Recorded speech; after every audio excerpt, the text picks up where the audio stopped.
Hayotda hech narsa tasodifan yuz bermaydi. Har qanday sinov, har qanday yo'qotish, har qanday kechikish barchasi siz uchun eng yaxshisi ekanligi uchun shunday sodir bo'lmoqda. Ba'zan biz katta orzularimizga yetishamiz, lekin u bizga kutilgan baxtni olib kelmaydi. Ba'zan esa orzularimizga yeta olmay tushkunlikka tushamiz, lekin yillar o'tib qarasak aslida aynan o'sha yo'ldan yurmaganimiz biz uchun yaxshiroq bo'lgan ekan. Balki siz hozir sabr qilib turgan og'ir kunlaringiz ertangi baxtingiz uchun zarur bo'lgandir. Ba'zan biz boylikni yo'qotamiz toki chinakam boylik pulda emasligini tushunishimiz uchun. Ba'zan sog'lig'imizda sinalamiz toki har bir nafasimiz ne'mat ekanini his qilishimiz uchun. Ba'zan bizdan yaqin insonlar ketadi toki kimning haqiqatan ham bizga do'st ekanini tushunishimiz uchun. Ba'zan yo'limiz berkitiladi toki biz aslida yomon yo'ldan ketayotganimizni tushunib, to'g'ri yo'lga burilishimiz uchun.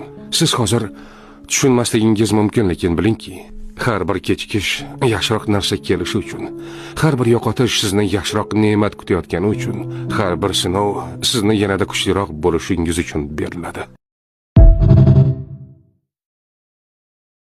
Bir kun hamma narsang bo'ladi. Orzu qilganingdan tortib, niyat qilganinggacha. Hozircha esa sabr.